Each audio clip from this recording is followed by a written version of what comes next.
Buenas noches.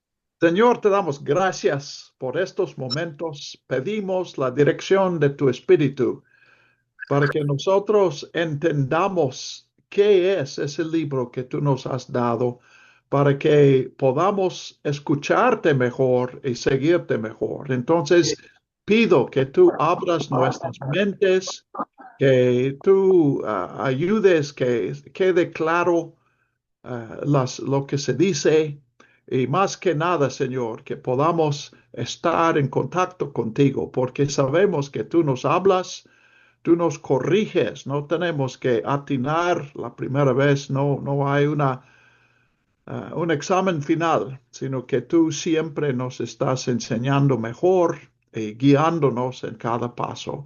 Te agradecemos eso y te agradecemos las lecciones que nos vas a dar hoy.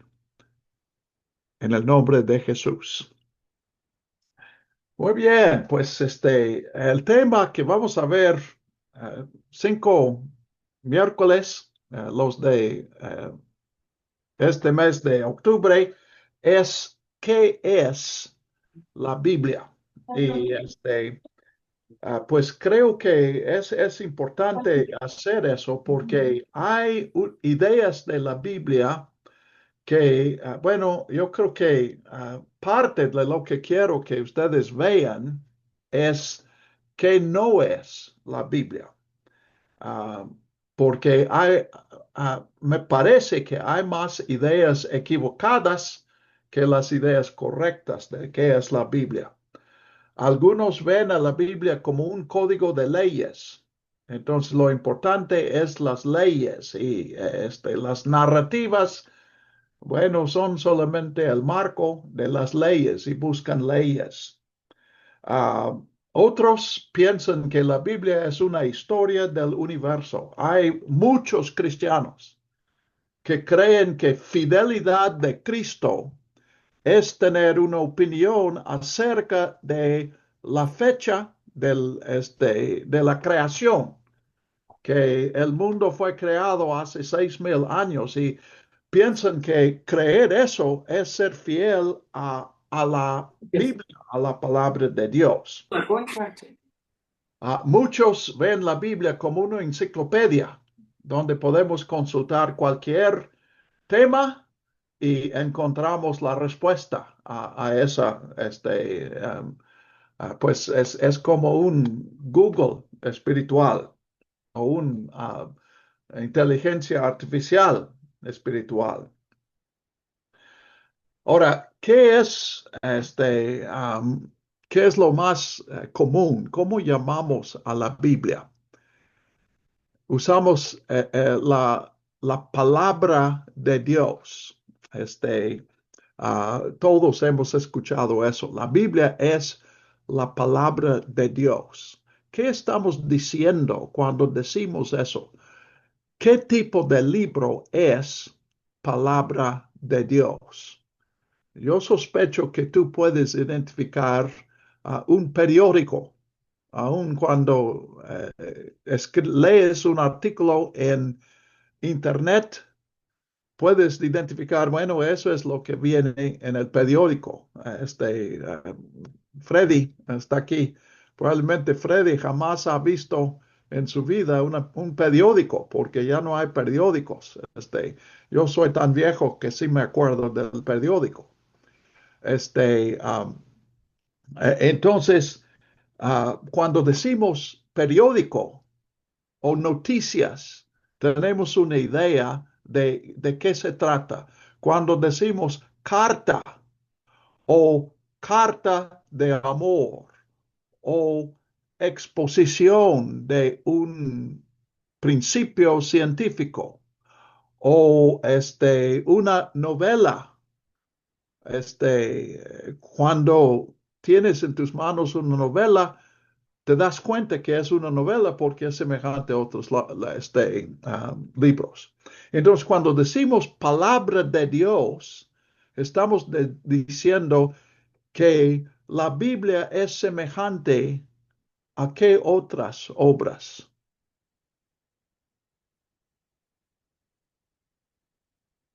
¿Quién me puede decir otro ejemplo de un libro que es palabra de Dios? No hay. No hay.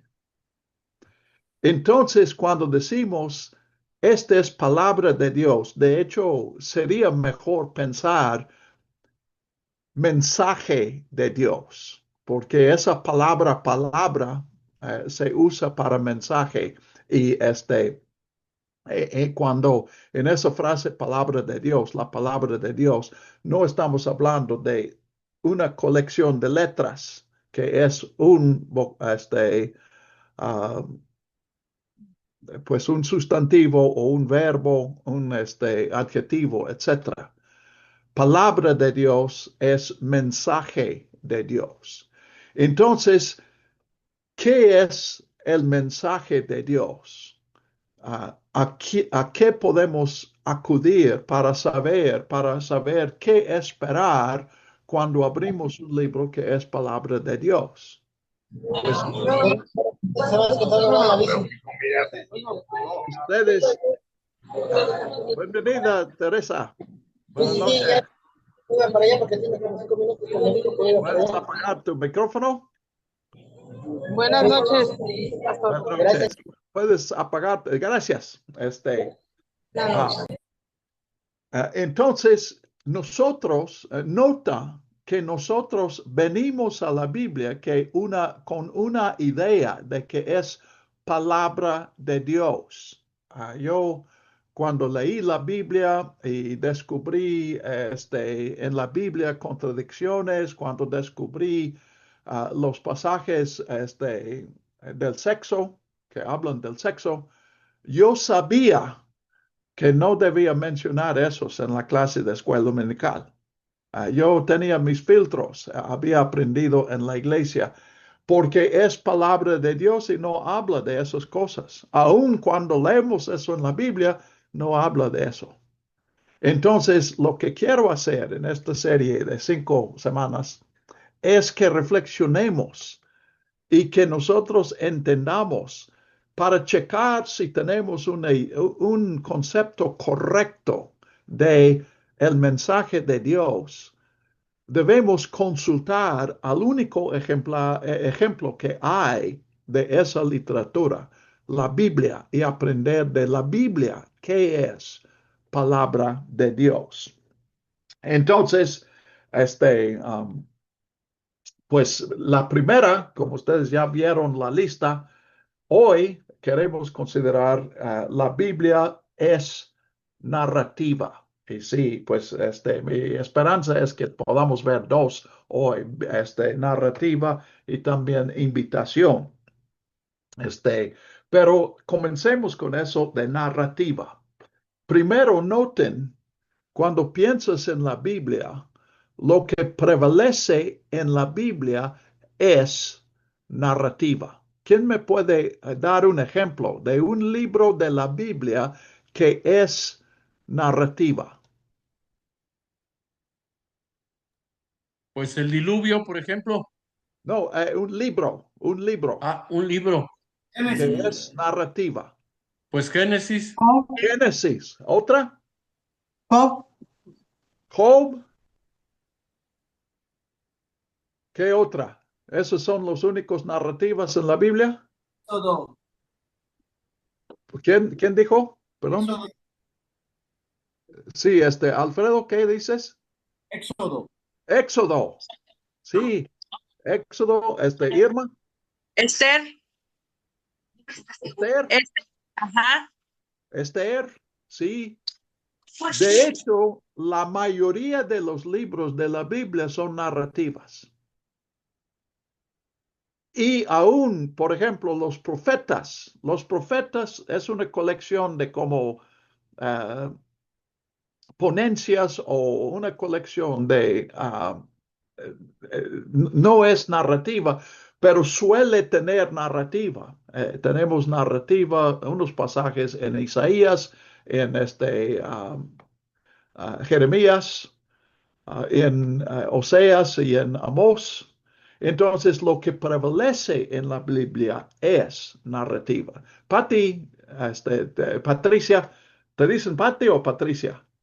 Pati, Sí. Pati, ¿querías decir algo? el libro de los Hechos. Sí, Hechos también.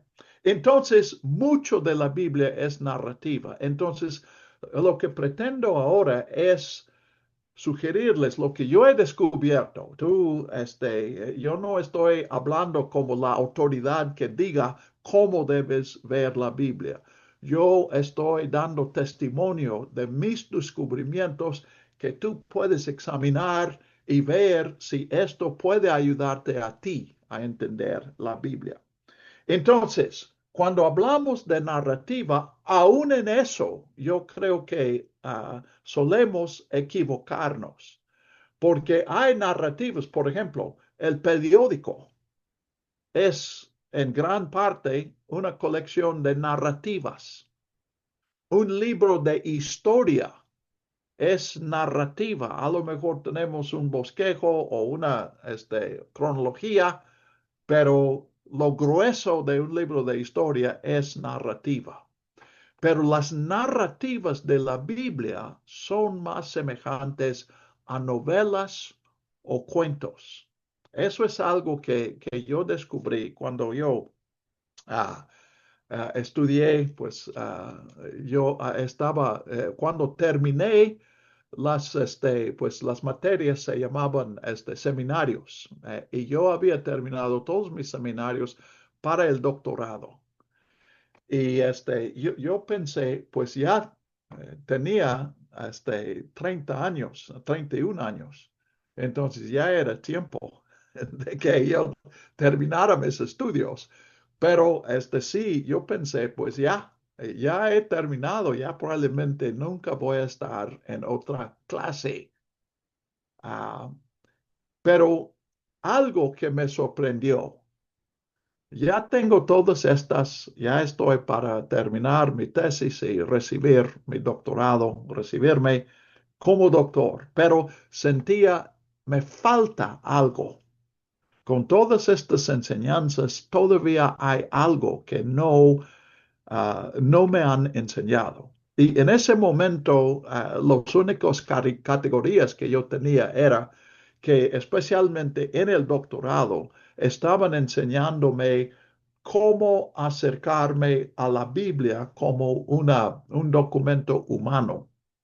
Ah, mucho de lo que yo estudié era cómo determinar los eventos detrás de la narrativa. ¿Qué es lo que pasó? Eso es algo que los historiadores aprenden. Y yo pensé, no me han enseñado cómo encontrar el mensaje de Dios en la Biblia. Y con mi conocimiento limitado, yo dije, bueno, es que eso no se puede enseñar. Escuchamos a Dios porque Dios habla, no porque nosotros usamos la técnica correcta. Y eso yo sigo pensando que es una verdad. Pero resulta que sí hubo un gran hueco en mis estudios y dentro de una década después de terminar mis estudios, no miento, eran como 3 o 4 años, descubrí que algunos estaban manejando, y la historia es esta, los que estudiaban el idioma y la literatura en general, hicieron estudios de cómo funciona una novela, cómo funciona un cuento, cómo funciona la ficción. Y pues eso son personas no necesariamente cristianos, pero algunos estudiantes de la Biblia dijeron, eso nos puede ayudar para entender e interpretar la Biblia. Entonces, ellos encontraron mucha ayuda y yo también encontré mucha ayuda. Y voy a hablar de eso dentro de un momento. Pero para mí fue un descubrimiento. Realmente la Biblia tomó vida cuando yo entendí que la Biblia no debemos acercarnos a la Biblia como a un libro de historia, sino como un libro de ficción. Ahora, cuando digo eso, tú estás pensando, bueno, ficción es lo que nunca sucedió, es una historia inventada, pero no me refiero a eso, me refiero a la manera que funciona, cómo el autor de un cuento se comunica con sus lectores y descubrí, pues eso es lo que Dios hace en la Biblia. Entonces, quiero compartir eso con ustedes. Y he orado por ustedes mi propósito es presentar lo que yo he encontrado con humildad, ah, no diciéndoles, no juzgando si ustedes están interpretando bien o interpretando mal, sino simplemente presento lo que he descubierto. Si te ayuda, pues te la doy con gusto. Si no te ayuda, tú ya estás, probablemente yo sospecho que los que están en este grupo están estudiando la Biblia, están escuchando la voz de Dios.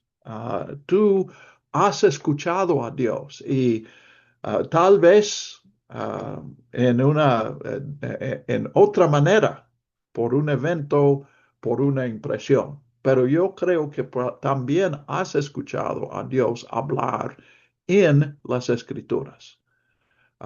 Entonces, si lo que yo presento puede aumentar tu entendimiento, qué bueno. Si no, pues discúlpenme, y gracias por escuchar. Entonces, la narrativa en la Biblia. Entonces, si hay tanta narrativa en la Biblia, notan que si vemos la Biblia como reglas para la vida, entonces gran parte de la Biblia no tiene ningún uso. Es simplemente el marco alrededor, es el trasfondo de las leyes que se dan. Si la Biblia es una enciclopedia, pues en las enciclopedias la narrativa sale sobrando. Lo que quieres en una enciclopedia es un ensayo, pues una ponencia sobre el tema que estás buscando allí. Entonces, el hecho de que la Biblia es mayormente, yo creo que si contáramos versículos o capítulos, pues capítulos no siempre es todo el capítulo narrativo u otra cosa, pero sí en versículos yo creo que probablemente sería 50% o más de la Biblia que es narrativa.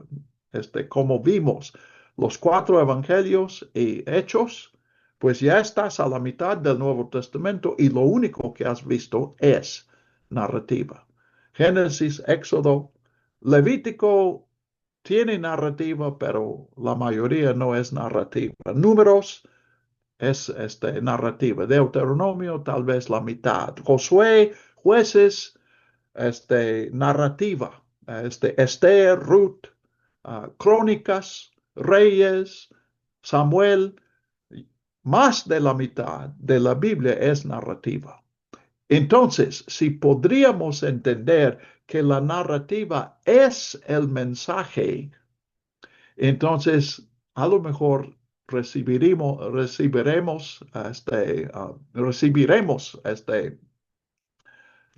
nuevas lecciones de la Biblia.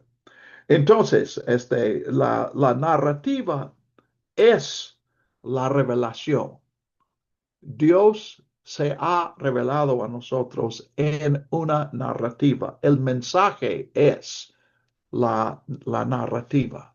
Y cuando nosotros sacamos una lección, una doctrina, que es en realidad doctrina, lección, significan lo mismo, de la narrativa, ese no es el propósito, que saquemos una lección. El propósito es más bien, y no debemos sacar la lección y descartar la narrativa. Entonces, ¿qué es la narrativa de literatura? Pues lo que yo quiero presentar en resumidas cuentas, es primero, en la literatura tienes héroes. Si estás leyendo la historia, bueno, uno puede escribir la historia y presentar héroes, pero normalmente no pensamos que héroes sea la narrativa. Si estamos escribiendo la historia de México, no escribiríamos, mencionaríamos solamente los presidentes buenos. La historia es la historia de todos, no solamente los que son héroes, que son buenos ejemplos. Pero en la literatura sí tenemos héroes. El autor presenta el mensaje o la narrativa de tal manera que queremos ser semejantes a algunos caracteres en la narrativa y no ser como otros. Eso es lo que es la Biblia. Otra cosa más profunda que han encontrado por esos estudios en el siglo XX es que la narrativa de literatura es siempre incompleta. Ahora, noten aquí, porque a lo mejor tú estás pensando que probablemente debes apagar tu computadora y dejar de escuchar, porque ya comenzó la herejía. La Biblia es incompleta. Bueno, si la Biblia es completa, entonces no puede lograr su propósito. A ver, voy a tratar de explicarme eso. La narrativa está incompleta y el que lee una obra de literatura tiene que funcionar como coautor. Este, ah, lo más esencial en la historia, cuando es una literatura, cuando es un cuento, por ejemplo, lo más esencial se omite. No solamente se omiten detalles sin importancia. Nota, si estás escribiendo historia, tratas de poner lo más importante y omitir lo que es menos importante, porque si no distingues eso, pues tu libro va a estar demasiado largo para leer. Pero cuando estás leyendo un cuento, lo más esencial es precisamente lo que se omite. Les voy a dar un ejemplo primero de la literatura. Ojalá que tuviera una en español, pero no se me ocurre una que es tan clara como la que voy a mencionar. Una historia de Ring Lardner. Ese es un nombre raro. Yo no sé cuánto hay de él en español, pero Ring Lardner fue un escultor de la primera mitad del siglo XX. Y él escribió un cuento que se llama El corte de cabello. Y en esa historia está hablando el peluquero, el que corta el cabello. Y él está hablando principalmente de su héroe, la historia de su héroe, del peluquero. Y es su héroe porque es un hombre que siempre hacía reír las personas. Entonces él narra la historia de cómo él hacía reír a las personas. Y puedes darte cuenta que a él le gustaba que estuviera ese hombre en su peluquería porque entretenía a los clientes. Pero mientras está hablando el peluquero, te das cuenta que él hace reír burlándose de las personas.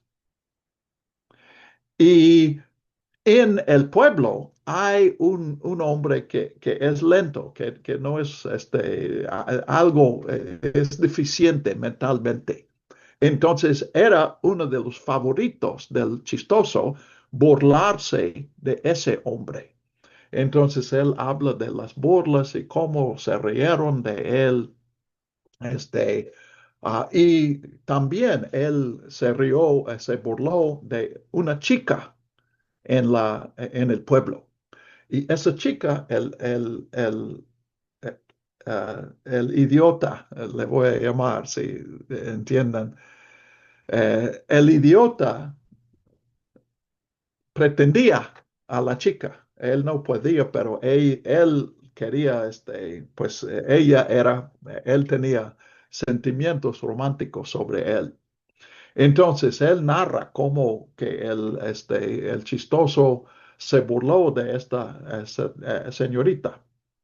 Y luego él dice, pero desafortunadamente este chistoso ya no vive porque un día salió con el idiota de casa y hubo un accidente y el idiota por accidente mató al chistoso. Y te das cuenta de que el chistoso había insultado, burlándose de la chica a que pretendía el idiota. Entonces, lo que pasó no fue ningún accidente, pero el peluquero nunca lo vio. Entonces, no todo cuento es tan claro aquí, pero aquí nos damos cuenta que el narrador, en este caso el peluquero, está equivocado. El narrador no sabe lo que realmente está pasando, pero nos da elementos el autor para que entendamos eso. Ahora, hago una pausa. ¿Eso queda claro? Quiero dar otro ejemplo de la Biblia, pero primero quiero que ustedes entiendan el principio. En la literatura, las narrativas de la literatura tienen héroes, tienen moraleja. Normalmente el autor no dice la moraleja, pero queda claro lo que es lo correcto, lo que es lo incorrecto. Y una cosa, hasta aquí supongo que ya sabías eso, pero lo que se descubrió en el siglo XX es que la tarea del lector no es solamente entender lo que dice el autor. El propósito incluye, y entre más sofisticado, entre más buena la literatura, la tarea es más entender lo que el autor no ha dicho. ¿Ok? Entonces, hasta aquí estamos en claro. Si alguien quiere hacer una pregunta, ese es el momento. Veo caras, algunas como que entienden, otros, pues no veo a ninguno dormido, pero no sé si entienden. Ahora quiero dar un ejemplo de Hechos. Y voy a leer primero Hechos 5:16. Ustedes supongo que conocen la historia de Hechos. El día de Pentecostés, el Espíritu viene, están predicando a Cristo, se forma una iglesia en Jerusalén y la iglesia está creciendo. Y cuando llegamos a Hechos 5:16, eso es inmediatamente después de la historia de Ananías y Zafira. Pero hay un resumen de eso, y en el resumen dice lo siguiente, 5:16. Habla de muchos milagros en el 15, habla de que muchos creen, pero luego el 16 dice, también de las ciudades vecinas de Jerusalén concurría una multitud trayendo enfermos y atormentados y por espíritus impuros, y todos eran sanados. Entonces, ¿se dan cuenta? Lo que está diciendo es que el poder del evangelio es tanto que ahora está afectando a otros lugares. No solamente Jerusalén, sino alrededor la gente está escuchando de lo que pasa y vienen y escuchan el mensaje, sus enfermos son sanados y la implicación es que regresan a sus casas como creyentes. Entonces, aparentemente, ese es otro paso en el éxito del evangelio, ¿verdad? Pero cuando nosotros comparamos este versículo con 1:8, que es un versículo mucho más conocido que 5:16, leemos en 1:8 lo siguiente: recibirán poder cuando el Espíritu Santo haya venido sobre ustedes.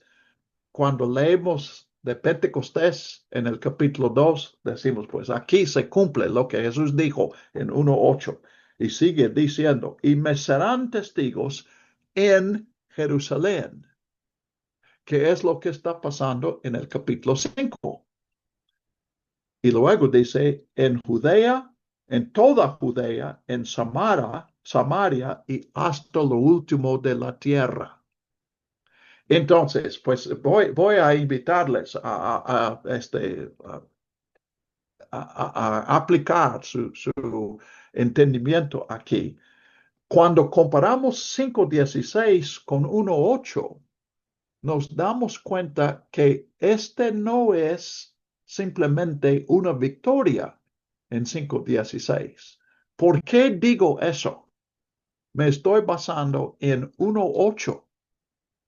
¿Y cómo revela 1:8 que 5:16 está hablando de una deficiencia en la iglesia? No está hablando solamente de el éxito de la iglesia. ¿Quién quiere hacer un intento de relacionar esos dos versículos? ¿Ven algo allí, Gabriel? Sí, que el crecimiento solamente Acércate un se poco, está dando en acércate un Jerusalén, poco a tu... pero no en Judea ni Samaria. repite eso, porque Que el crecimiento solamente se está dando en Jerusalén, pero no en los demás territorios, en Judea y Samaria, solamente en Jerusalén. no, pero 1:8 dice, me serás testigos en Jerusalén, en toda Judea y Samaria. Entonces sí menciona a Judea y Samaria. Sí, pero solamente hay crecimiento en Jerusalén en este momento. Solamente, no, pero 5:16 dice que también vienen de otros lados. Estoy tratando de ayudarte. Creo que tienes la idea, pero exprésala bien. ¿Qué es el error de la iglesia en 5:16? Que no han salido de Jerusalén. No han salido. El hecho de que vienen de afuera no es el éxito de la iglesia, es la falla de la iglesia. No deben estar viniendo de otros lugares porque los cristianos deben estar predicando allí, en esos lugares. Ahora, ven, eso es un poco sutil. No es algo que encuentras en la primera lectura. De hecho, yo leí a Hechos, quién sabe, tal vez 40 veces sin ver eso. Y cuando lo vi era por un comentario que lo dijo. Pero una vez que lo leí, pues era obvio lo que tenemos ahí. Entonces, eso es cómo debe leerse, cómo se debe leer una narrativa en la Biblia, que nosotros estemos constantemente, eso es lo que yo llamo ser más picudos. Los que son más serios que yo hablan de lectura activa, que es, pues, por ejemplo, aquí, que nosotros nos damos cuenta que en 5:16 no es Samaria, pero están viniendo de Judea. Jerusalén es la capital de Judea. Entonces vienen de otros pueblos en Judea y debemos recordar 1:8 y decir, la iglesia no ha entendido bien. Sí han entendido, sí están testificando, sí están viendo conversiones. Hay mucho poder, pero falta algo. Y la ironía es que la iglesia aprende esa lección y sale de la ciudad cuando muere Esteban. Y ellos dicen, yo creo que ya conviene que yo predique en otro lugar donde no están matando a los predicadores. Entonces es irónico. Pero ven cómo se enriquece la escritura cuando nosotros entendemos, cuando esperamos que hay eso. O sea, esta no es una coincidencia. Yo creo que Lucas sí estaba pensando en 1:8 cuando escribió 5:16. Pero otra vez, ¿cuántas veces has leído Hechos sin ver eso? Entonces, tal vez Lucas fue demasiado sutil o tal vez no nos han enseñado cómo leer la Biblia. Entonces, ah, este, ah, cuando llenamos una lacuna, algo que omite el autor, por ejemplo, ese narrador, este peluquero que piensa que hay un accidente y falta el detalle que fue más bien un asesinato. Cuando llenamos una lacuna o cuando atamos hilos, como Hechos 1:8 y 5:16, podemos entender que esta historia es nuestra historia y no solamente una historia que estamos leyendo. Entonces, el autor nos involucra en la historia porque es una historia, esa historia, pues la Biblia, como esa gran narrativa que comienza en Génesis y termina en el futuro con Apocalipsis, esa gran narrativa existe y está en tus manos porque Dios tiene un mensaje para ti. Y mi convicción, y es lo que yo entiendo por inspiración, todos los autores de la Biblia sabían eso. Ellos entendían que ese mensaje era para ellos, para cada uno de ellos personales. Y escribieron no para su propio uso, sino para otros. Probablemente no estaban pensando en nosotros. Nadie escribió su libro de la Biblia para los cristianos del siglo XXI. Ellos estaban pensando en alguien más cerca de ellos, en tiempo y también en espacio, pero era para otros. Entonces, Dios quiere que nosotros atemos ese hilo y el autor quiere que nosotros, el autor humano quiere que atemos ese hilo. ¿Ok? Entonces, quiero darles unos ejemplos más. Vamos a Génesis. El libro de Génesis, no sé si se han dado cuenta, aparentemente Génesis son los puros hechos. Casi nunca en Génesis leemos Abraham hizo bien o Jacob hizo mal. Simplemente nos dice lo que pasó. Pero cuando lees Génesis, piensas, Dios llama a Abraham y Abraham sale de su casa. Y decimos, hizo bien.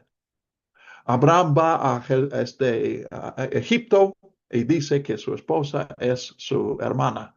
Y pensamos, no, está mal, él no está, bueno, él está mintiendo. Y tal vez reflexionamos y decir, hubiera creído, confiado en Dios, en lugar de confiar en sus propias mañas. Y así, sucesivamente, cuando Jacob miente a su papá, eso está mal. Pero cuando Labán quiere estafar a Jacob, pues decimos, eso está mal. Y Dios rescató. De hecho, en esa historia, sí, Labán dice a Jacob, yo te hubiera dicho mal hoy, pero anoche tuve un sueño. Y Dios me dijo que no te tocara. Bueno, allí sí Dios sale en la historia, pero esa es la excepción. Entonces, al final tenemos la historia de José.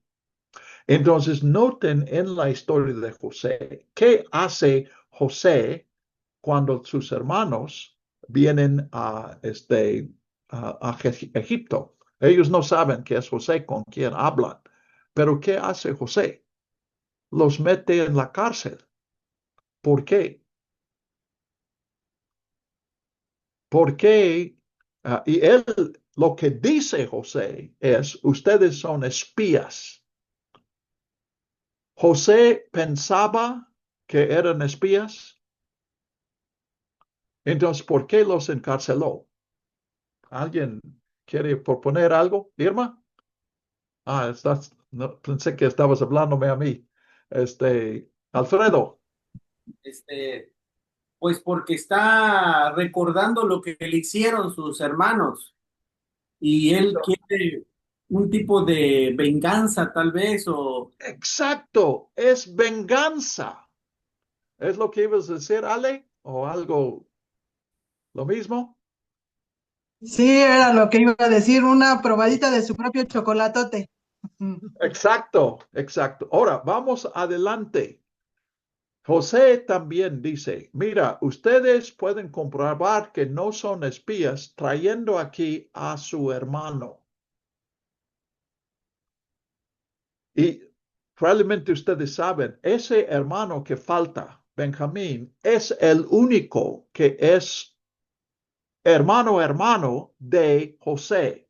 Los otros son medios hermanos. Ninguno de ellos tienen el mismo padre, pero ninguno de ellos es hijo de la mamá de José, solamente Benjamín. Entonces, no pensamos que José vaya a tomar venganza de Benjamín. Benjamín era un niño en casa cuando hicieron mal sus hermanos a él. Pero cuando Jacob dice a sus hijos, vayan y compren, ellos dicen, no podemos. El que vende allí nos dijo que si no traemos nuestro hermano, no nos va a vender nada. Entonces, habla Judá.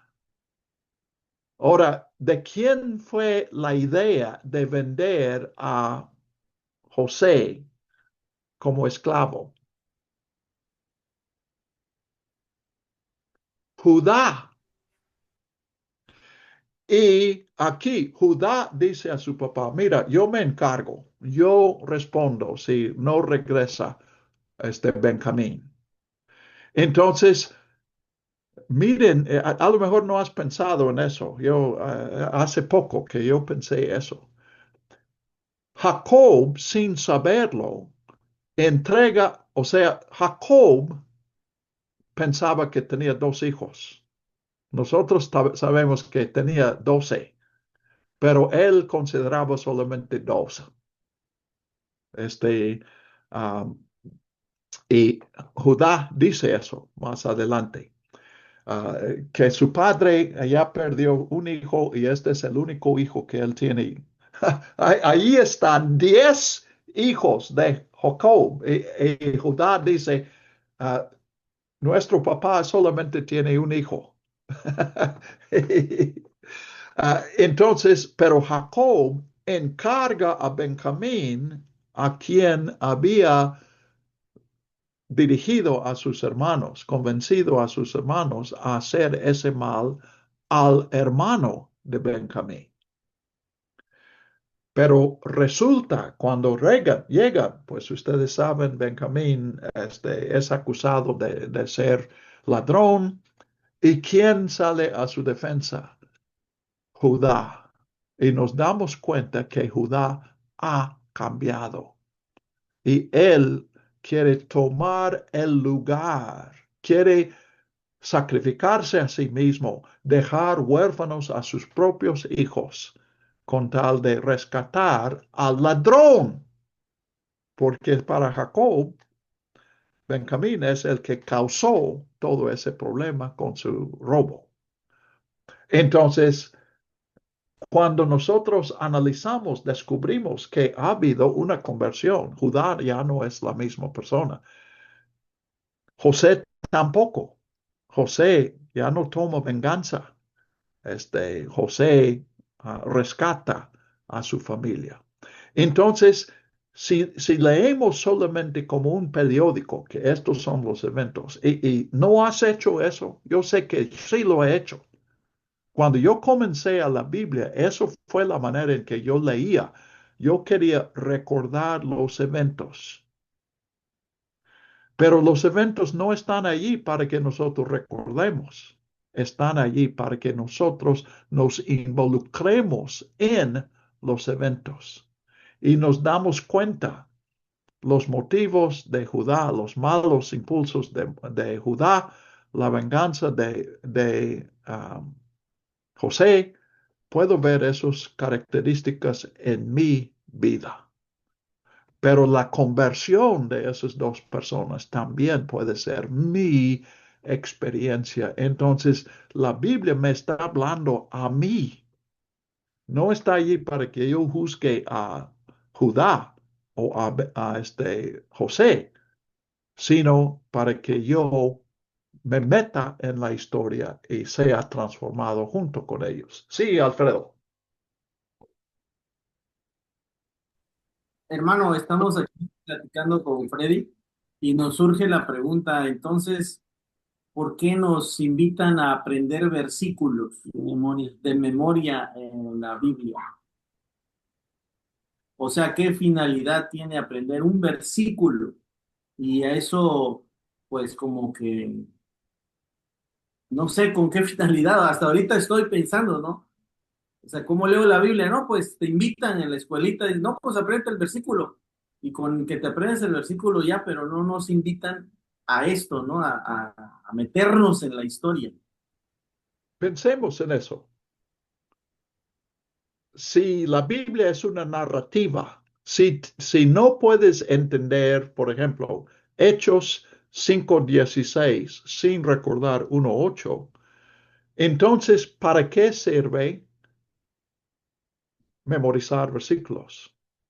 Entonces, ¿qué es el concepto de la Biblia que lleva a esa recomendación y esa disciplina de aprender versículos?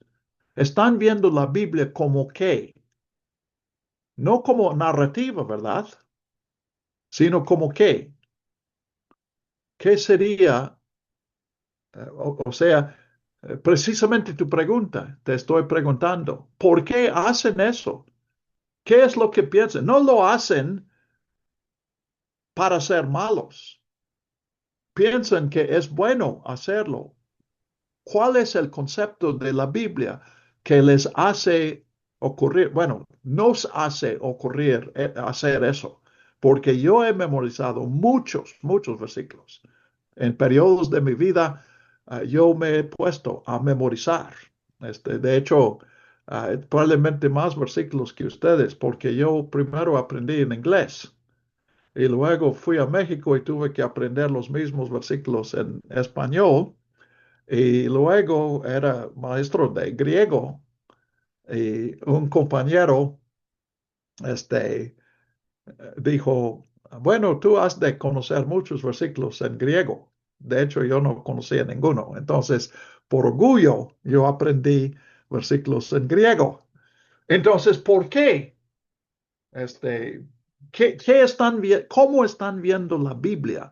Si piensan que memorizar es la manera de tratarla. Alfredo.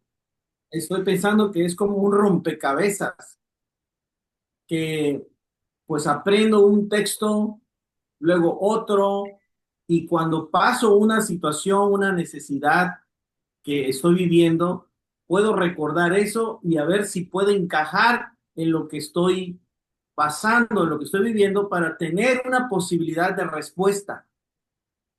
Entonces, a veces vemos la Biblia como un rompecabezas que no la entendemos cómo está la jugada hasta que lo vamos armando. Y yo creo que para eso pudiera servir la memorización de versículos. Ahora, te felicito por lo que estás pensando, pero quiero sugerir unas modificaciones. Primero, no vamos armando, vamos desarmando. Entonces, lo que estamos viendo, cuando dices rompecabezas, estás hablando de los pedacitos, pero estamos viendo esos pedacitos como lemas, que es un libro de lemas.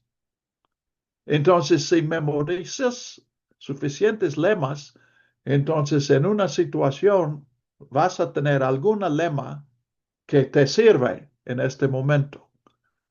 Ahora, ¿tú has memorizado, Alfredo? Sí, sí he memorizado, pero no los suficientes. Y, He y tratado de aprender historias. lamentas lo que has memorizado. No, no, no lo lamento. Yo tampoco, yo tampoco. Pero lo que sí quiero sugerir es que cuando vemos cómo funcionan las narrativas de la Biblia o la narrativa de la Biblia, entonces esos versículos memorizados ya cobran más sentido porque conocemos algo del contexto. Por ejemplo, un versículo que yo aprendí de memoria fue Hechos 1:8. Creo que solamente en 2 idiomas, no en 3. Pero ahora que veo el vínculo con 5:16, nunca puedo repetir Hechos 1:8 sin recordar, bueno, ¿por qué la iglesia finalmente salió?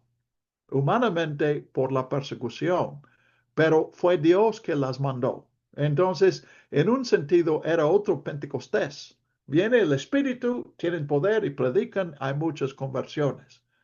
Pero vino el Espíritu una vez más, de manera irónica, el Espíritu vino en persecución y esparció a la iglesia. Y esa palabra que se esparcieron predicando el Evangelio quiere decir literalmente se sembraron, salieron como semillas. ¿No es genial eso? No, no, es difícil traducir así a hechos, pero fueron, por la muerte de Esteban, salieron como semillas. Y donde quiera que llegaban los cristianos, creció una iglesia. ¿No es tremendo eso? Entonces, lo memorizado tiene más valor porque lo tengo en contexto. Ale, ¿tú levantaste, pidiste la palabra? Ok, pensé que tal vez sí. ¿Alguien más? Sí, Irma. Y luego Gabriel. Bueno, era justo lo que usted mencionaba de cómo veíamos esa parte de memorizar los versículos, que era como en la escuela cuando te dicen que te aprendas fechas relevantes, ¿no? Para que se queden tan sembradas que en algún momento, como decía el hermano, se apliquen, pero también nos hacen verlo como si fuera historia, ¿no? Nos hacen enmarcarlo como historia, como mensajes súper ultra relevantes, ciertos versículos que pues la mayoría de los hijos del Señor nos aprendemos, ¿no? Sí, Pero como usted ahorita menciona, ciertamente ya viendo aprendiendo lo que usted nos está mencionando, sacar la relevancia de los eventos, da un realce pues, sorprendente a esos versículos que nos hemos aprendido, ¿no? Eso amén, está. amén. Gracias, Irma. Gabriel. Bueno, yo cuando preparo un sermón, mi intención no es recordar los versículos aprendidos, pero resulta beneficioso que tengo versículos en la mente para citar otras cosas de otro libro. Ahorita estamos predicando sobre Mateo, bueno, estoy predicando sobre Mateo y recuerdo pasajes de Marcos o de Lucas que tienen relación con lo que estoy diciendo, o incluso de Pablo también, y o sea, resulta beneficioso haber aprendido versículos. Y lo que dice, recuerdo lo que dice David en el Salmo 119: en mi corazón he guardado tus dichos para no pecar contra ti. sí, sí. Pero no se trata de que nosotros descartemos alguna práctica, se trata de enriquecer nuestro entendimiento de la Biblia y especialmente que retomemos tal vez algo que nunca nos han enseñado. Yo estaba pensando hoy, preparándome para este momento, que yo nunca enseñé una clase de hermenéutica. Yo sí, cuando enseñaba Biblia, yo consideraba que siempre estaba enseñando también hermenéutica. Pero yo creo que en lugar de lo clásico, lo que yo estudié de hermenéutica, yo creo que lo que estamos viendo ahora sería una mejor clase de hermenéutica. Este, um, entonces, bueno, ah, yo tenía una idea de lo que Irma dijo que iba a mencionar, pero probablemente viene después. Um, pero quiero dar unos ejemplos más de... Bueno, ah, sí, ah, adelante. se me ocurre algo lo que usted dice, ¿no? O sea, si nosotros memorizamos textos, a veces podemos sacarlos fuera de contexto. Por ejemplo, a mí se me ocurre Hebreos 11:1, ¿no? Que dicen que eh, es pues la fe, la certeza de lo que se espera, la convicción de lo que no se ve. Entonces, muchos dicen, no, pues es la certeza de lo que se espera, tú espera tu milagro. La convicción de lo que no se ve, aunque tú no tengas coche, tú visualízalo allá afuera, ¿no? Yo lo he escuchado inclusive en muchos congresos, ¿no? Pero cuando nosotros leemos el contexto de Hebreos 11, está hablando de los que murieron esperando la promesa de Dios, ¿no? Los profetas que fueron asesinados, la gente que dio su vida esperando el cumplimiento de la promesa de nuestro Señor Jesús, ¿no? Entonces es pues la fe, la certeza de lo que se espera, esperamos esa promesa de Dios, la convicción de lo que no se ve, ¿no? Entonces, cuando decimos, no, esto es la fe y nos olvidamos de la historia, como usted dice, el contexto y todo este tipo de cosas, sí podemos llegar a sacar textos fuera de contexto como este, ¿no? A mí es uno de los que se me ocurre. Sí, gracias.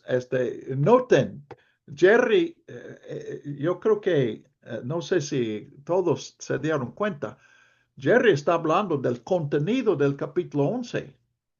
El capítulo habla de esos que murieron por su fe. Entonces, si conoces el capítulo y memorizas el versículo, entonces el versículo te recuerda todo el capítulo. Entonces, pues ya estamos viendo algo del provecho de eso. Pero yo quería decir algo más general. La Biblia existe porque Dios tiene un mensaje para nosotros. Y vamos a hablar ahorita de ese mensaje de Dios. Entonces, Dios quiere que entendamos. Por lo tanto, Dios no está juzgándonos diciendo, no, pues él no está entendiendo bien la escritura, no lo voy a bendecir. No, Dios quiere que entendamos. Y cuando usamos un método que no es la correcta, Dios hace todo lo que pueda para que nosotros entendamos a pesar de nuestras equivocaciones. Entonces podemos contar con Dios. Yo iba a mencionar eso después, pero a lo mejor tú no crees que yo estoy enseñando algo bueno. Tú tienes otra manera de ver la Biblia. Pues si estoy equivocado, yo puedo tener la confianza de que Dios me va a corregir, porque Dios quiere que yo use bien la Biblia, porque Dios quiere que yo entienda lo que Él me está diciendo. Entonces, en lugar de tener temor de la herejía, podemos seguir nuestras mentes, podemos aprender mejor, podemos experimentar con nuevas maneras de acercamiento a la escritura, con la confianza de que Dios nos va a corregir donde estamos equivocados. Y Dios nos va a ayudar a entender mejor. Marta, ¿tú querías decir algo? Sí, hermano. Justo la primera pregunta que usted hizo es de ¿cómo ves tú la Biblia? ¿Qué te enseña la Biblia? Y es como usted lo dijo, es la palabra de Dios y nos da un mensaje y nos da enseñanza. Y es así como lo vemos y referente a los versículos que a veces memorizamos, es también para poder compartir, porque no nada más es una enseñanza para nosotros, es la oportunidad de que tenemos este versículo y justo podemos compartir ese mensaje, esa enseñanza, y no va a ser con nuestras palabras, va a ser con la palabra de Dios. Por eso creo que es importante aprendernos los versículos. Gracias, Marta. Alfredo, baja la mano, por favor, Marta. Baja la mano, por favor, Marta. Hermano, también estaba yo viendo que a veces se usan los versículos memorizados para discutir, para ver quién tiene la razón. Dice alguien un versículo a alguien que está haciendo algo en contra de ese versículo y le cita otro versículo que dice lo contrario a lo que el otro está tratando de decirle, y al ratito los versículos ya se están peleando entre sí, o mejor dicho, las personas están peleando entre versículos y nos olvidamos de la narrativa, nos olvidamos de esa manera en que tendremos que aprender a ver la Biblia. Yo estoy tratando de hacer eso porque a veces cometo ese error, ¿no? Como tengo tantos versículos en la Biblia y quiero enseñar y quiero corregir, caigo en esa problemática. Y entonces el otro no se queda callado, sino que responde. Pero también el otro versículo dice esto, y también el otro dice lo otro. Y entonces no ganamos, sino que al contrario, Sí. terminamos discutiendo. Amén. Probablemente yo he discutido más que cualquiera de ustedes, pero lo que quiero hacer es, cuando alguien difiere, procurar entender lo que está diciendo. No, el que corrige es Dios. Acabo de decir, Dios es el que corrige. Entonces mi corrección sale sobrando. ¿Qué puedo yo añadir a la corrección que te da Dios? Entonces, diálogo es que yo entienda lo que tú estás diciendo. Y si tú quieres, puedes procurar entender lo que yo estoy diciendo. Y hasta allí, cuando ya nos entendemos, lo dejamos ahí. Con la confianza, Dios te va a corregir donde tú necesitas corrección y Dios me va a corregir donde yo necesito corrección. Entonces, lo que debo decir es decirle a Dios dónde estás equivocado para que Dios te corrija. ¿Entiendes que eso no es cierto? Yo soy el peluquero aquí. Eso no, Dios no necesita que yo le digo. Yo puedo decir, Señor, me parece que eso está mal, pero capaz de que tú dices algo que yo no he pensado. Entonces, aunque estás equivocado en 9 puntos, yo puedo aprender algo de ese un punto que no se me ha ocurrido. Ale. Perdón, ahora sí, lo que pasa es que los otros ya me habían ganado. Expresaron más o menos lo que yo también pensaba. Pero ahorita con lo que han estado hablando, me acordé una experiencia que viví con mi papá cuando él salió del hospital después de un derrame que le dio. Le vinieron muchas depresiones por las limitaciones que le trajo el derrame. Entonces, y por muchas otras circunstancias que se dieron en el momento. Y yo me acuerdo que mi papá lo que hacía era recordar los pasajes y decir, por ejemplo, ¿Por qué te abates, oh alma mía, y te turbas dentro de mí? Espera en Dios porque aún he de alabarlo. Entonces yo pienso que al momento que él recordaba y repetía esos pasajes, él formaba parte de la narrativa porque los usaba como un ancla para su vida y para su fe. Ya, eso era todo. Gracias, Ale. Sí, gracias. Bueno, déjeme mencionar otros ejemplos. Tengo varios de Juan. Por ejemplo, la samaritana en el capítulo 4. Vemos que la samaritana, cada cosa que Jesús dice, ella entiende mal. Y esta es una técnica de Juan. Entiende mal porque ella está pensando en este mundo. Y Jesús está hablando de la dimensión de Dios, la dimensión que no vemos. Entonces Jesús con paciencia sigue explicando y finalmente ella dice, cuando venga el Mesías, ya está hablando de esa dimensión de Dios, de donde viene el Mesías, y Jesús dice, el que habla contigo es ese Mesías, yo soy. Entonces, pues esa es una historia que ha llegado a ser mi historia. La historia de Lázaro, capítulo 11, comienza diciendo dos veces que Jesús amaba a Lázaro. Usa dos verbos, agapar y agapao y fileo, pero con dos. Entonces, lo que estamos leyendo en el capítulo 11 es lo que Jesús hace para la persona a quien ama. ¿Y quién es esa persona? Pues el lector. Dios me ama a mí también. Entonces, Jesús, cuando va para resucitarlo, despertarlo, sus discípulos dicen, si vas allí te van a matar. Y Jesús, en efecto, muere para dar vida a Lázaro y a mí.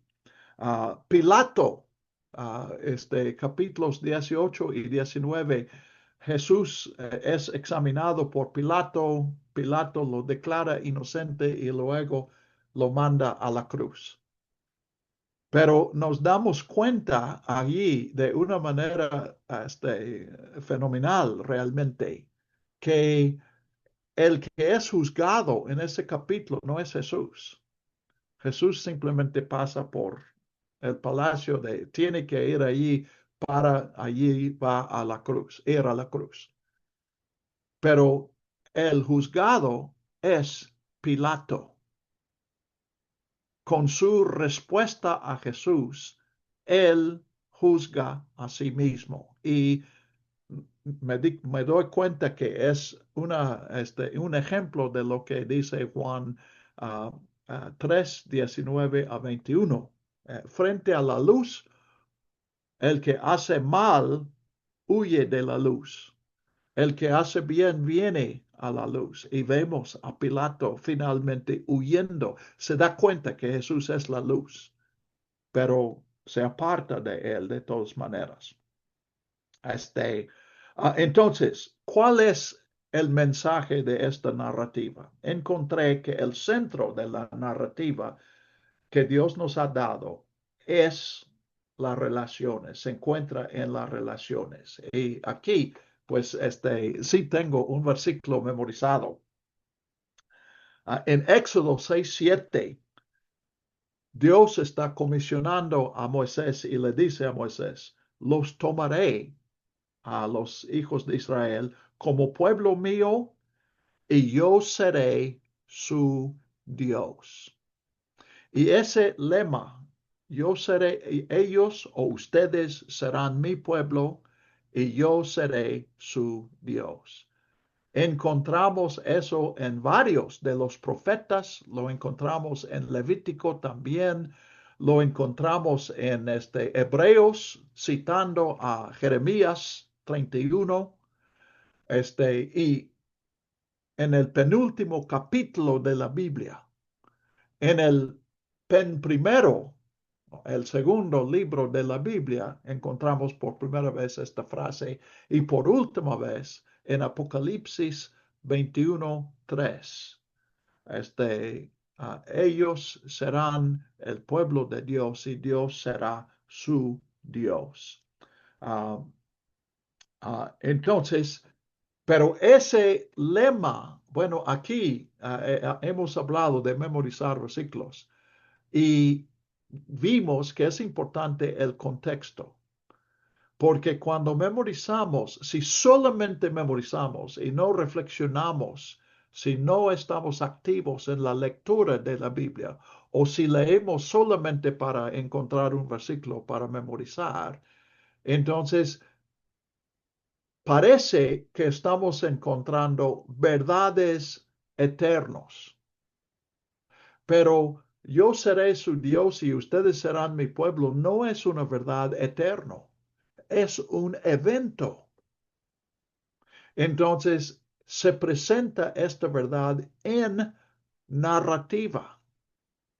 Y si no conoces el rescate de los esclavos que salieron de Egipto con las 10 plagas, si no conoces el fracaso de Israel, que no fue fiel a Dios, y sin embargo, Jeremías 31, Dios dice, a pesar de todo eso, yo voy a hacer un nuevo pacto y ustedes serán mi pueblo y yo seré su Dios.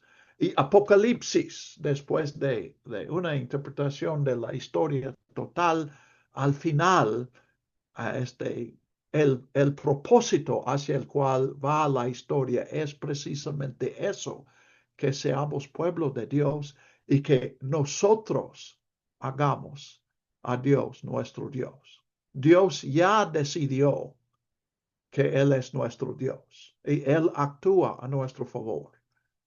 Pero Dios tanto quiere que sacrificó a su Hijo para que nosotros dijéramos, tú eres nuestro Dios. Entonces la narrativa enriquece esta frase, este lema que es importante. Yo creo que eso, ustedes serán mi pueblo, yo seré su Dios. Yo lo pongo allí con el gran mandamiento y los pasajes más importantes en la Biblia. Entonces, para mí, el centro de esta narrativa es la Biblia. Dios tiene un mensaje para nosotros y ese mensaje, el tema de ese mensaje es relación, la relación que Dios quiere conmigo.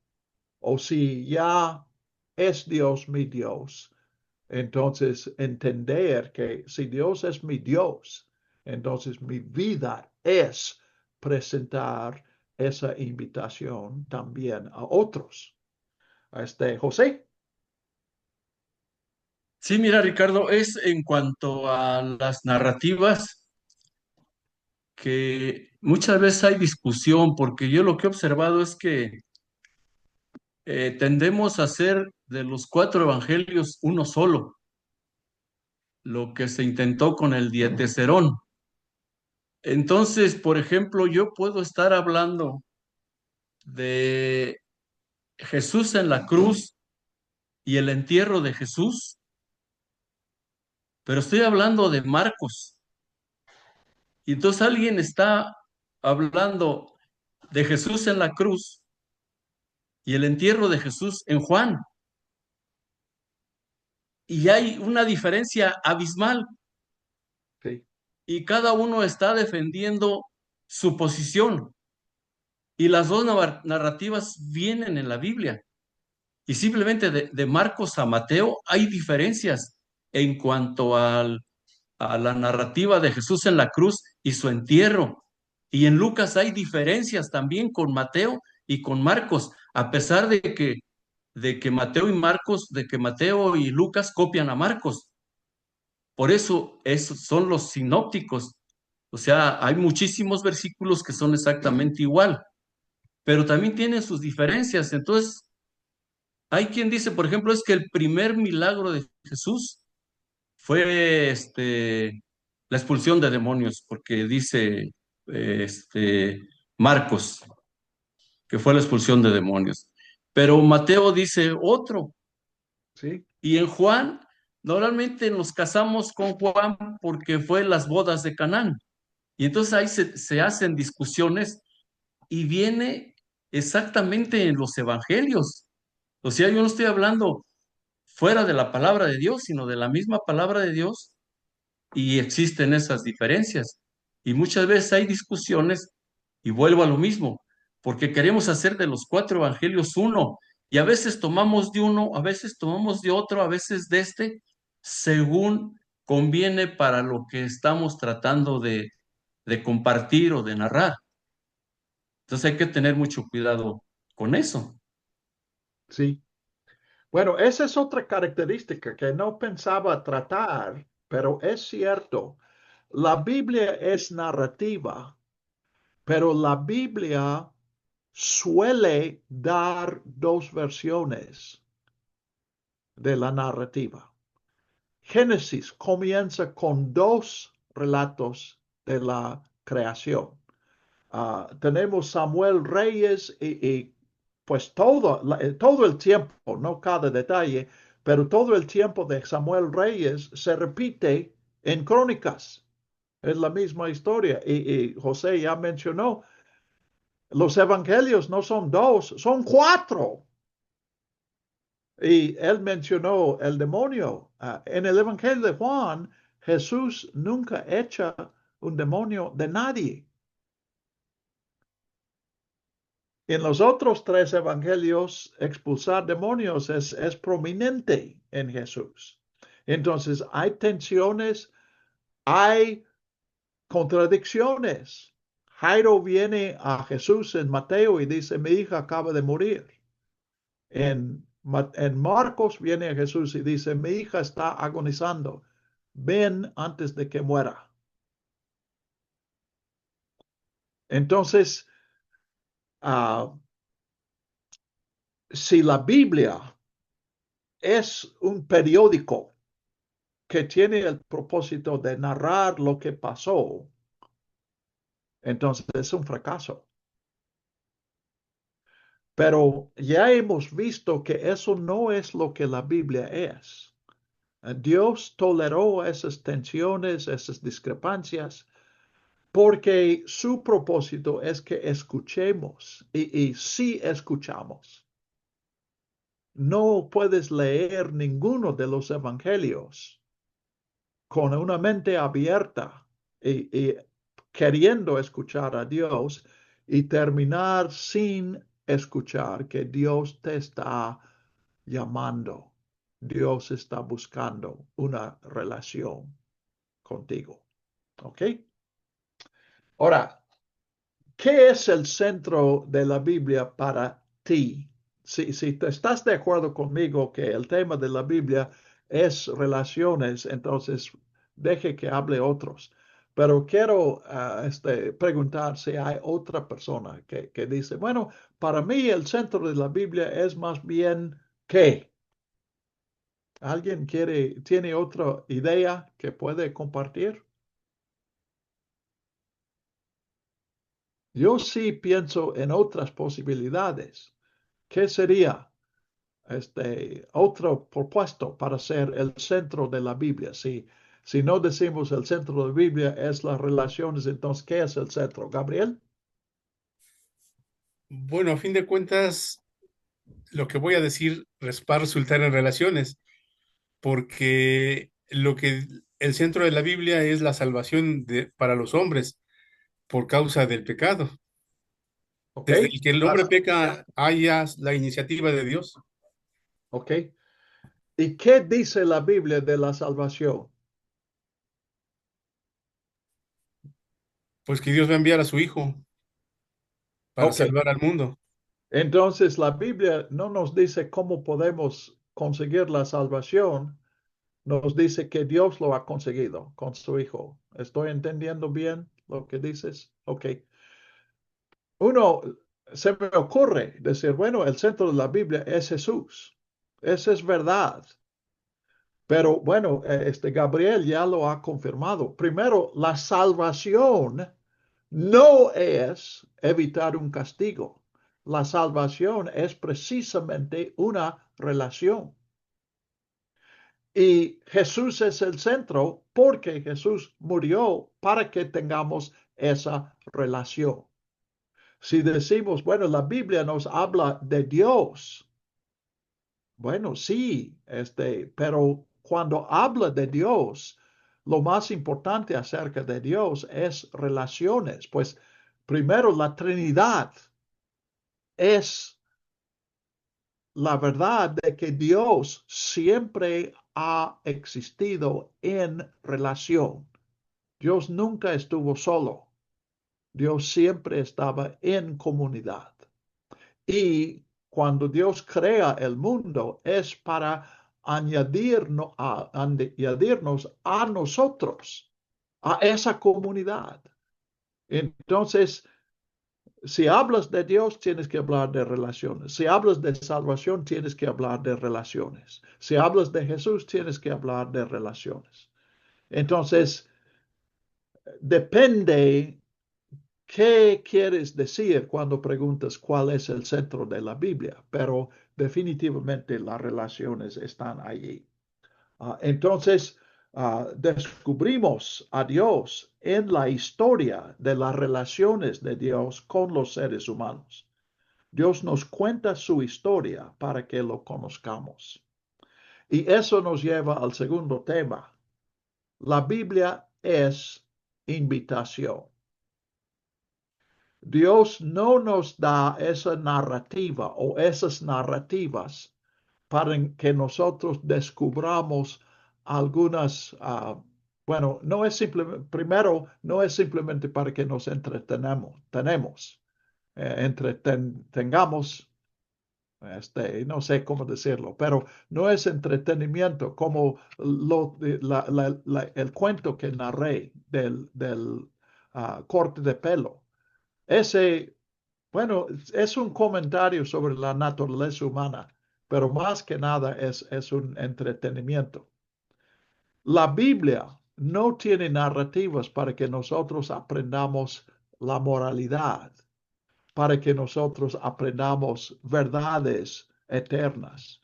Se narra en la Biblia, se narra esa historia para que entendamos que Dios nos está invitando a una relación. La Biblia es invitación.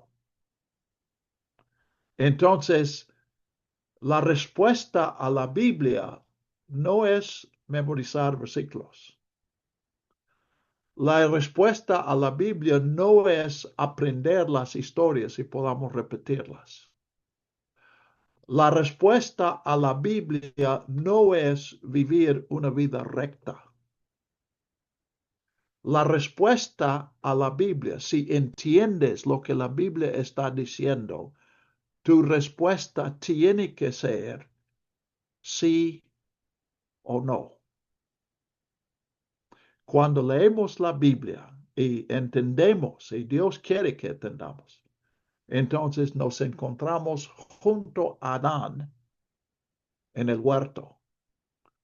Y Dios está diciendo, no comas de este árbol. Quiero que vivas en obediencia a mí, en dependencia de mí. Y pues la historia de la Biblia, tenemos Génesis 3.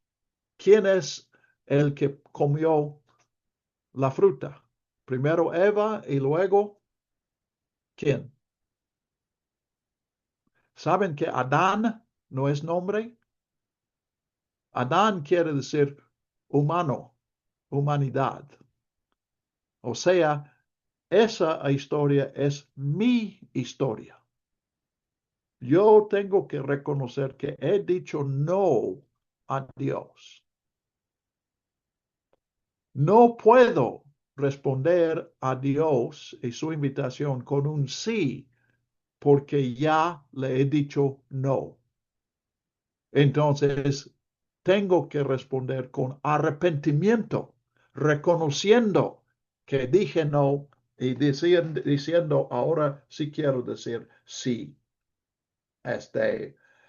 Entonces, pues en la modernidad, muchos cristianos, especialmente los más conservadores, querían decir, bueno, el ideal de la modernidad y la ciencia era una narrativa objetiva. Entonces, puedes escuchar a personas decir, maestros que dicen, la verdad de la Biblia es verdad objetiva, pero no lo es. De hecho, ese es un descubrimiento del siglo XX. Nadie puede estudiar, nadie puede hacer ciencia sin prejuicios. Todos venimos a la tarea con un punto de vista. Entonces, entonces, un relato objetivo es una fantasía de la ciencia. Nadie puede escribir un libro de historia sin un criterio para determinar cuáles eventos son importantes. Ya toqué ese punto. Escribir historia es un proceso de selección. Tienes que escribir lo que es importante y omitir lo que no es importante. Pero ¿cómo decides qué es importante? No puedes simplemente escribir en tus investigaciones, encuentras algunas historias y dice importante y otros dicen no importante. No, el autor tiene que decidir qué es importante y qué no es importante. Y aún en la historia no es una invitación, pero aún la historia refleja un punto de vista.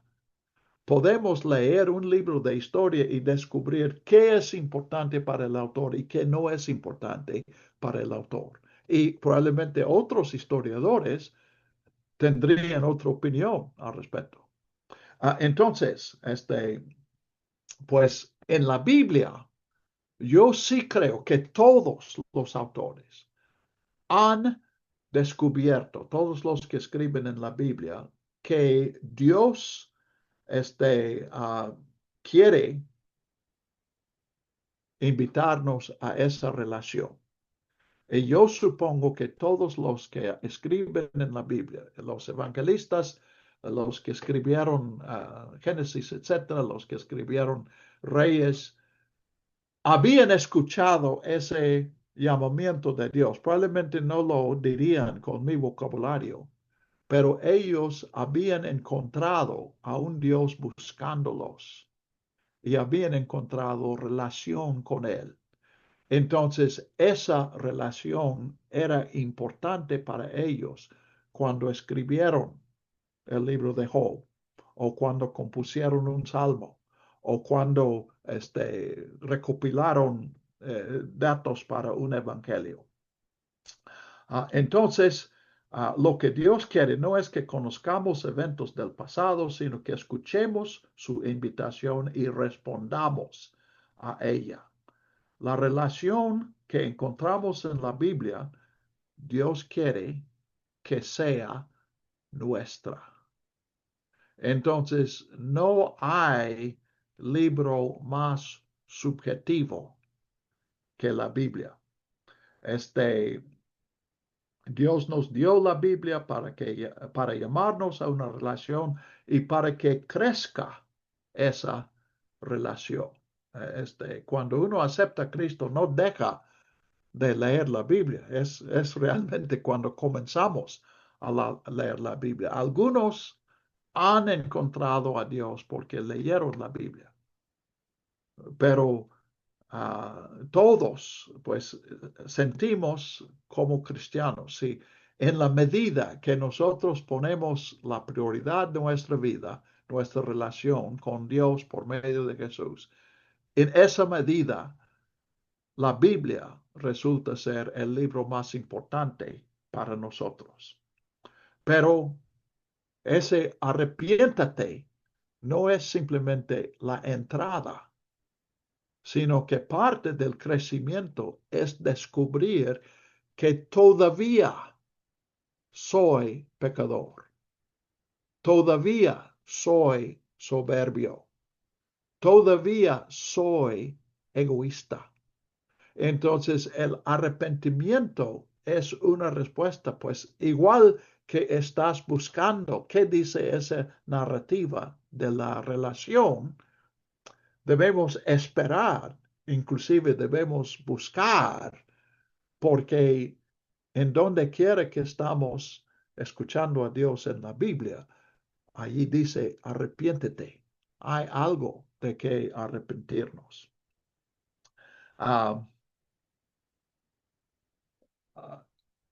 Entonces, pues hablamos de la ambigüedad. José, no está muy claro lo que José está haciendo. Y en otras partes de la Biblia hay ambigüedad. La ambigüedad no es algo que debemos quitar de la Biblia, es parte de la narrativa. Y es algo que nos invita y nos obliga a escoger nuestra respuesta.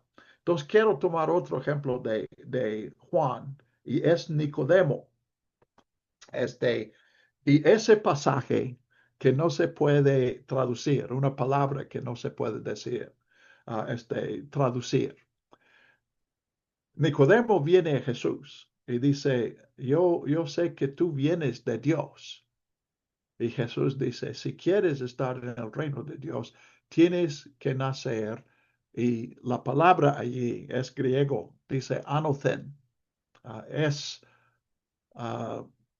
casi imposible que Jesús y Nicodemo tuvieran una conversación en Jerusalén y hablaran griego.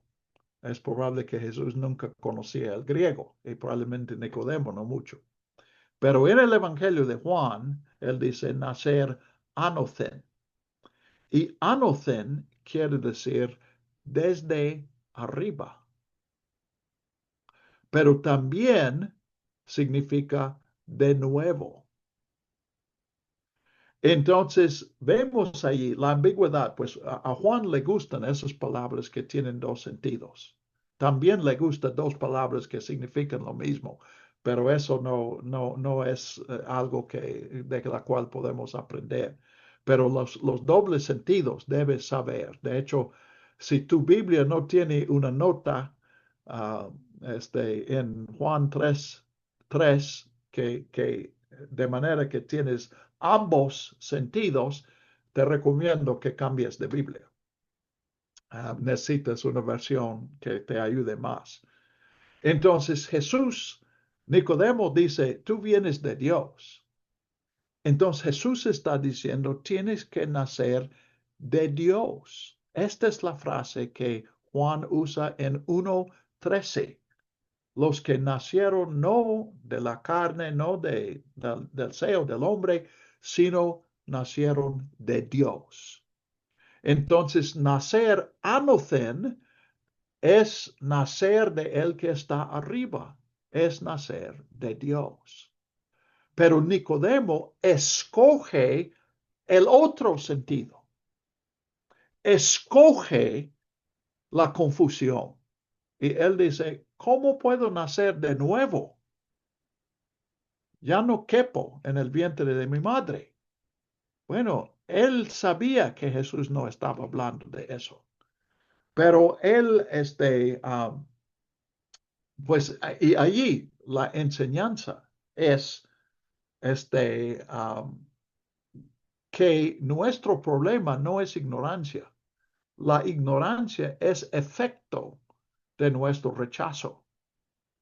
Nicodemo está rechazando, probablemente ni siquiera Nicodemo está consciente de que está rechazando, pero los lectores podemos ver que él sí está rechazando a Jesús cuando dice eso es imposible. Jesús explica, Jesús no lo deja en su duda, él dice, tienes que nacer de agua y del Espíritu. Bueno, nacer del Espíritu es nacer de Dios. es nacer de nuevo, desde arriba.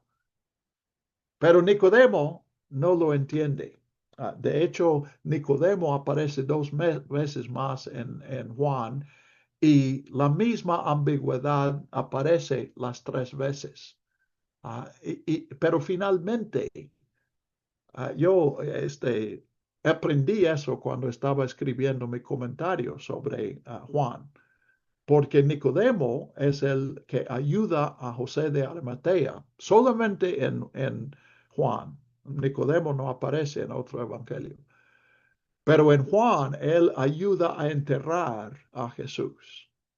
Entonces, se puede interpretar que Nicodemo finalmente se identificó con Jesús, pero demasiado tarde.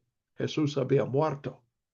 Y Nicodemo no encontró vida en Jesús, encontró una tumba. O se puede interpretar a Nicodemo como Jesús dijo en el capítulo 12, cuando yo sea levantado, atraeré a todos a mí. Entonces Nicodemo puede ser uno que en el momento cuando todos los discípulos se habían escondido por el peligro, Nicodemo sí declaró ser seguidor de Jesús, porque Jesús levantado en la cruz lo había atraído. Entonces yo tuve que decidir cómo voy a interpretar a Nicodemo. Y me di cuenta, como en otros pasajes he encontrado lo mismo. La interpretación correcta de esta narrativa no es decidir qué hizo Nicodemo, es contestar la pregunta, ¿qué voy a hacer yo? Y cuando contesto esa pregunta, entonces Nicodemo queda en la historia. No importa qué hizo Nicodemo. Pero yo, ¿cómo voy a responder a la invitación de Dios? Otro ejemplo de lo mismo, en Apocalipsis 19, Jesús viene montado en un caballo y hay sangre salpicada, su bata está salpicada de sangre. Y allí también hay ambigüedad. Esa sangre es la sangre de sus enemigos porque es una referencia a Isaías 63. Y en Isaías claramente la sangre salpicada es la sangre de los enemigos que han sido derrotados en la batalla. Pero cuando es Jesús que viene salpicado de sangre, tenemos que pensar en su sangre. Entonces, ¿cuál es? Pues otra vez, cuando lees Apocalipsis, cuando estudias y entiendes el mensaje de Apocalipsis, que es una invitación, te das cuenta que tú mismo decides de quién es esa sangre.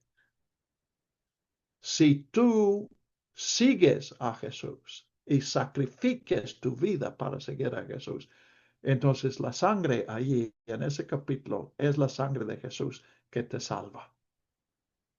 Si rechazas a Jesús, entonces la sangre es la sangre de los enemigos de Jesús. En otras palabras, es tu sangre.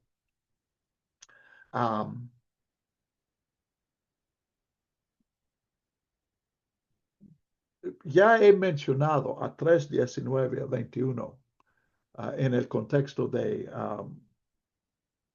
Pilato. Y Pilato sí es un ejemplo de estos versículos, pero podemos ver que eso también es la ambigüedad de Nicodemo. Nicodemo viene a la luz porque en 3, 1 y 2 viene a Jesús y Jesús es la luz, 1, 5. 5, 6 y 7. Pero viene a la luz de noche. Entonces la ambigüedad está en él. Entonces quiero leer esos versículos que ya mencioné, 3:19 al 21. La luz ha venido al mundo. Obviamente eso está hablando de Jesús, el Hijo de Dios, la luz del mundo ha venido. Pero la verdad, la Biblia existe por esto mismo, porque la luz ha venido al mundo. Y la Biblia existe. La Biblia no es la luz para que nosotros adoremos a la Biblia. No, debemos adorar a Dios y a Jesús, que es Dios. Pero existe porque la luz ha venido al mundo. Y los hombres amaron más las tinieblas que la luz, porque sus obras eran malas. Entonces, la luz viene a pecadores. Todos hemos pecado. Porque todo aquel que practica lo malo aborrece la luz y no viene a la luz para que sus obras no sean censuradas. Ven aquí también ambigüedad. Está hablando literalmente. El que roba, el que asalta casas, no lo hace en el día, lo hace de noche porque precisamente quiere trabajar en la oscuridad, no quiere ser descubierto. Pero el que hace la verdad viene a la luz para que sus obras sean manifiestas, que son hechas en Dios.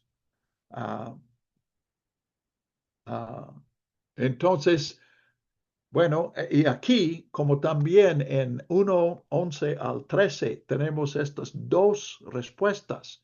Y los que deciden rechazar la luz, los que no reciben al Hijo, somos todos. Pero Dios quiere hacer el milagro del nacimiento de Dios, nacimiento desde arriba. Y sí, es nacer de nuevo. Y cuando Dios hace ese milagro, entonces la persona viene a la luz. Entonces, finalmente, no es una división entre los pecadores y los que no son pecadores. Es una separación que Dios hace por milagro. Dios toma a pecadores y los hace personas que viven en la luz. Y la Biblia dice claramente que eso es lo que quiere hacer con todos. Entonces, invitación. La Biblia siempre es una invitación.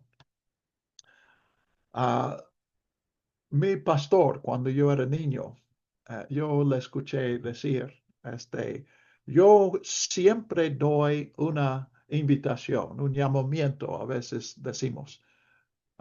Siempre termino mi oración, mi mensaje con una invitación, pidiendo a las personas, invitando a las personas a seguir a Cristo.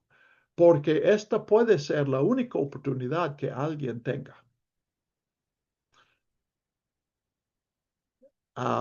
He escuchado a otros predicadores, pastores que tienen la misma filosofía.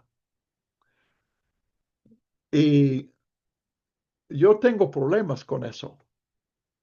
Por lo que ya he dicho, ¿qué hace Dios cuando nosotros entendemos mal la Biblia?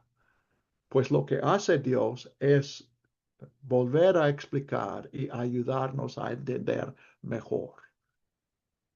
Entonces, yo nunca soy la única oportunidad para que una persona venga a Cristo. Dios es soberano y Dios puede dar las invitaciones que Él quiera dar y las que Él quiere dar son muchas. Entonces, en ese sentido, yo no sigo esa, pues en la generación de mi pastor, eso fue muy común entre evangélicos. Pero por otro lado, sucedió algo. La invitación siempre era para aceptar a Jesús. Era arrepentimientos y él hablaba de aceptar al Señor. Nunca habló de decidir ser salvo. Él sí fue más bíblico que eso. Y no estaba ofreciendo la salvación, estaba llamando a que las personas acepten al Señor, o sea, a Jesús como nuestro Señor. Pero En mi iglesia había algunos cuantos que a cada rato declararon una rededicación de su vida. Y yo percibí que el pastor realmente no quería que hicieran eso. Él quería hablar a los que no habían aceptado a Cristo y realmente yo concluí que él no quería que nadie más respondiera. A veces yo creo que él en alguna ocasión invitó a un llamamiento al servicio de la palabra, porque yo sí hice en esa iglesia mi decisión de ser predicador, pastor. Mucho después descubrí que era maestro. Pero fue en cierto sentido contraproducente su práctica de él, porque en cada culto, y fue 2 veces cada domingo, él dio una invitación y no lo dijo de manera explícita, pero siempre yo entendía que él estaba diciendo, esta invitación no es para ti, porque tú ya tomaste esa decisión. Y eso no fue sano para mí, porque cuando leemos la palabra de Dios, cuando nosotros escuchamos una enseñanza, una predicación o una lectura de la Biblia, siempre debemos tener en mente que la meta de esta declaración de la palabra, esa consideración del mensaje de Dios, la meta siempre es una decisión. Cuando quiera que yo escuche a Dios en su palabra hablándome, debo tomar una decisión. Porque todavía soy pecador. Todavía hay áreas de mi vida donde Jesús no es mi Señor. Todavía lucho con eso. Y hay áreas donde un día estoy siguiendo a Jesús y otro día no. Piensen en eso. Decimos, bueno, sí, eso es normal. Bueno, dile a tu esposa que es normal. Si ella te pregunta, ¿tú eres fiel a mí? Y dices, pues algunos días sí.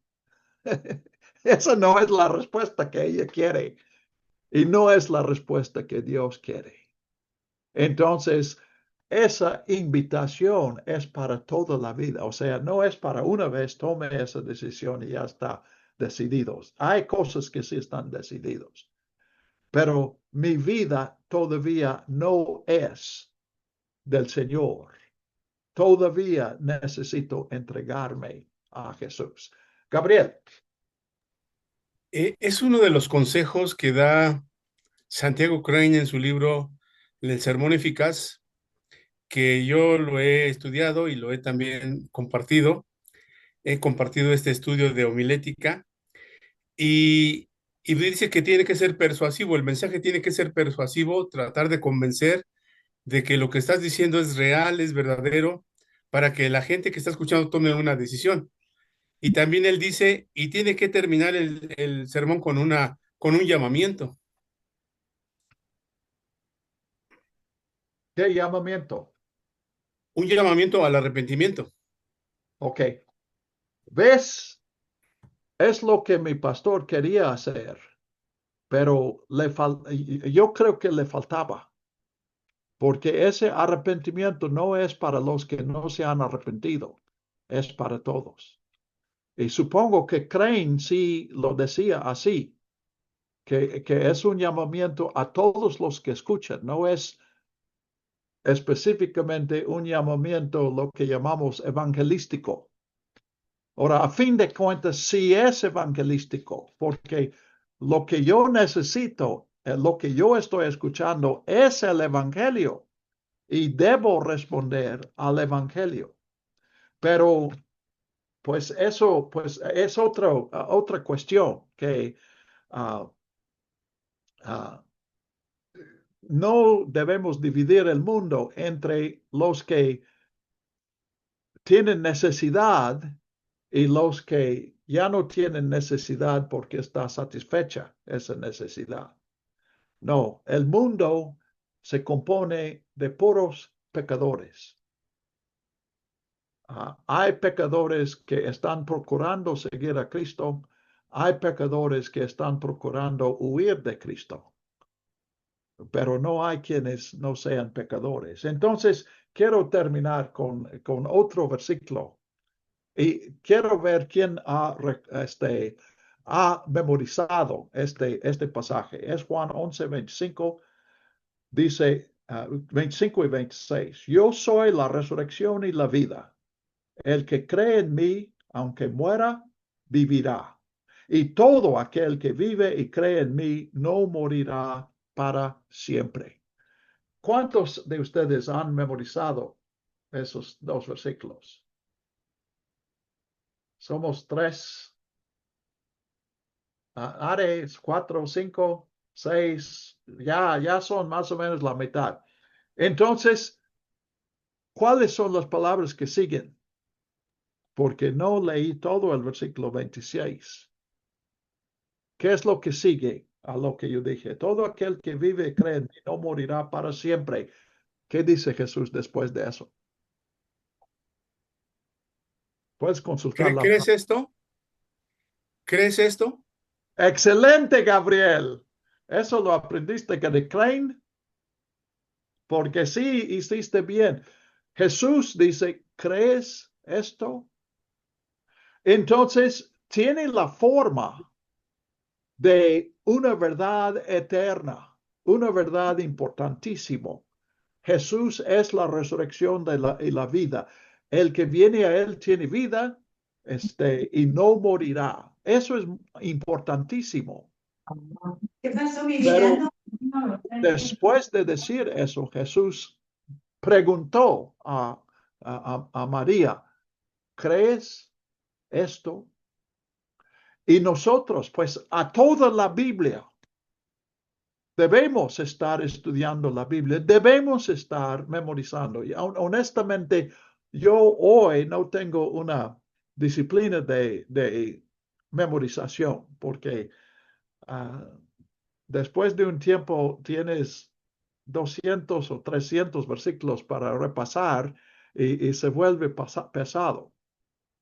Pero no me arrepiento de lo que memoricé en inglés, de lo que memoricé en español, de lo que memoricé en griego.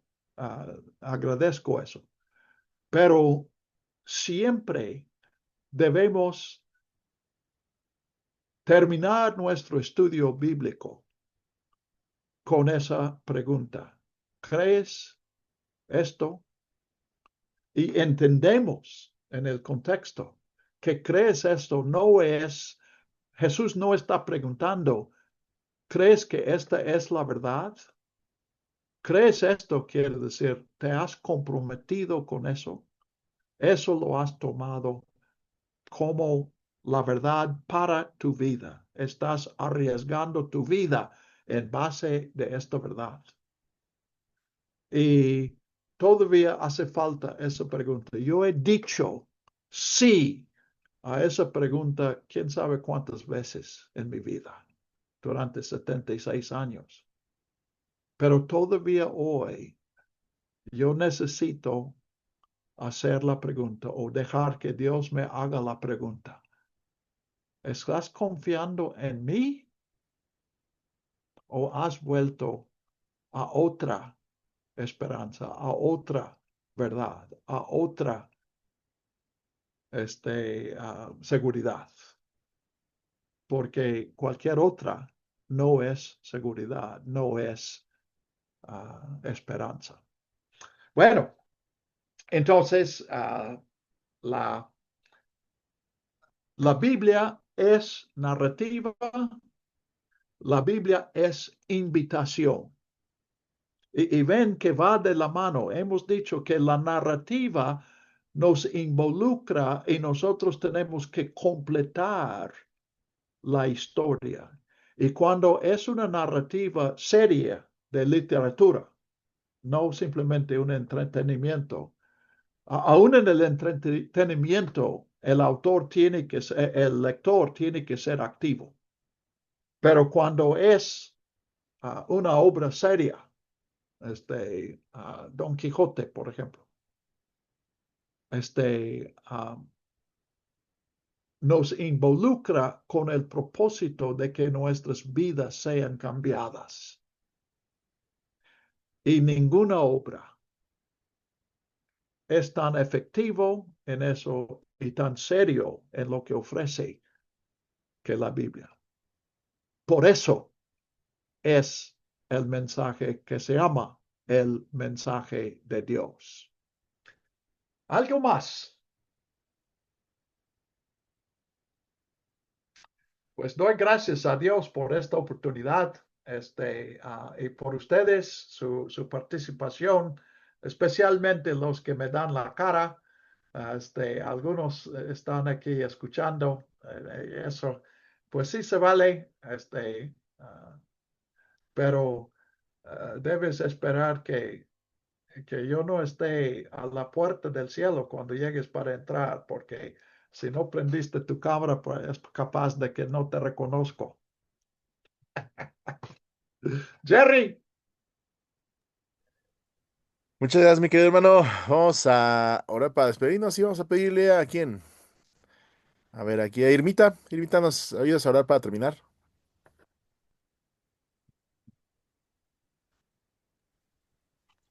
Vamos a orar.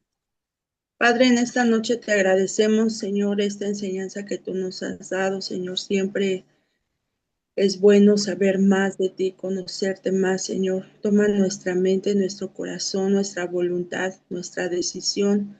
Queremos, Señor, saber más de ti, Señor. Queremos beber de ti, Señor, esa agua que salta para vida eterna, Señor. Ayúdanos, Señor, por naturaleza, yo te lo he dicho, soy torpe, Señor, pero aún en medio de mi torpeza, enséñame el camino que debo de caminar y yo creo que este es el mejor camino. Sentarnos a tus pies, bendice a cada uno de mis hermanos, Señor, de manera específica a mi hermano Garrett, síguele dando sabiduría, inteligencia, conocimiento, sagacidad. Señor, en tus manos, Señor, nos depositamos en esta noche, en el nombre de Cristo Jesús. Amén. Amén. Sí, amén. Buenas noches. Que